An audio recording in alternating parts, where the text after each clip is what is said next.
Hello everyone, welcome to trending economics. इस video में हम समझेंगे जनसंख्या पिरामिड क्या होता है। इसे इंग्लिश में पॉपुलेशन पिरामिड कहते हैं। सबसे पहले ये जान लीजिए कि इसका प्रतिपादन W.M. थॉमसन तथा आर्थर लेविस ने किया था। अब हम समझते हैं जनसंख्या पिरामिड का मतलब क्या होता है।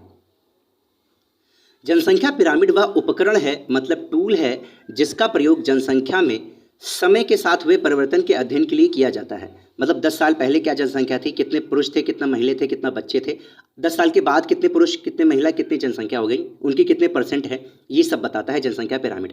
जनसंख्या पिरामिड का उपयोग जनसंख्या की आयु लिंग संरचना को दर्शाने के लिए किया जाता है। वही मतलब कितने पुरुष हैं, कितना महिला हैं, कितने बच्चे हैं, ये सब। इसे जनसंख्या पिरामिड कहा जाता है क्योंकि जब जनसंख्या बढ़ रही होती है तो एक त्रिभुज का आकार बनाता है। तो जैसे कि वाई एक्सिस एक्स एक्सिस होते लाइन करके हम कर्व बनाते, ठीक वैसे ही इसको भी शो कर दें। अभी एक इमेज दिखाएंगे, उससे आपको पता चल जाएगा किसी क्षेत्र की पुरुष और महिला आबादी के बीच अंतर कितना है। यह जनसंख्या पिरामिड से हमें पता चल जाता है। कितनी महिला हैं, कितने पुरुष हैं, उनके बीच में गैप कितना है, ये चीज़ हमको पता चल जाता है। या किसी भी समय आश्रितों की संख्या, आश्रित किसको माने जाते हैं, बच्चों को और बुजुर्गों को। ये पिरामिड हमें इनकी जनसंख्या भी दिखाता है, ये कितने लोग हैं। ठीक है, जनसंख्या पिरामिड का आकार देश की जनसंख्या की विशेषता भी बताता है। जैसे अगर आप भारत का पिरामिड देखेंगे तो कुछ और प्रकार का है। इसी तरह अगर आप चाइना की जनसंख्या का पिरामिड देखेंगे कुछ और प्रकार का है। ठीक है, जनसंख्या पिरामिड विभिन्न आयु समूहों जैसे कि 0 से 4, 5 से 9, 10 से 14, 16 से 59 और 59 वर्ष से अधिक कितने लोग हैं, ये सारी चीज़ें बताता है।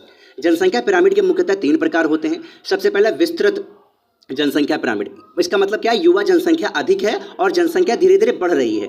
ठीक है, जैसे कि भारत की स्थिति इस समय है। अब देखिए दूसरा है स्थिर जनसंख्या में, या इसका मतलब है जनसंख्या में ना तो वृद्धि हो रही है और ना ही कमी हो रही है, स्थिर हो गई है। और तीसरी है संकुचनशील, यानी इसका मतलब हुआ है संकुचनशील जनसंख्या पिरामिड का मतलब वो जनसंख्या जो है बूढ़ी हो रही है और साथ ही साथ जनसंख्या घट रही है, जैसे कि जापान की स्थिति ऐसी है। अब हम देखते हैं जनसंख्या पिरामिड। ये रहा जनसंख्या पिरामिड, जो ब्लू में दिखाई दे गए ये यहाँ पर मेल है और फीमेल, ये जो पिंक में दिखाई दिए गए ये फीमेल है। एक्स जो वाई एक्सिस है उस पर एज ग्रुप है और एक्स एक्सिस पे परसेंटेज ऑफ टोटल पॉपुलेशन है। अगर आप एज ग्रुप में देखें तो नीचे साइड में 0 से 4 लिखा हुआ है। 0 से 4 का मतलब, अब भी इधर साइड आइए, परसेंट ऑफ टोटल पॉपुलेशन, यहाँ पर 0 है।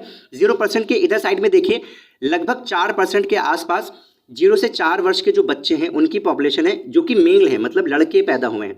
और फीमेल इधर राइट साइड पे देखिए जो पिंक दिखा रहा है, मतलब 4% फीमेल है। ठीक है, ऐसे ही ऊपर बढ़ते जाइए तो आपको पता होगा। इससे हमें ये पता चल रहा है कि इसमें, इस पिरामिड में जो बूढ़ी जनसंख्या है वो बहुत ज़्यादा कम है और जो बच्चे हैं, जो युवा हैं, उनकी जनसंख्या बहुत ज़्यादा है, जिसमें बच्चों की संख्या सबसे ज़्यादा है। ये जनसंख्या पिरामिड, पॉपुलेशन पिरामिड हमें शो कर रहा है। तो आई होप आज का वीडियो आपको समझ में आया होगा।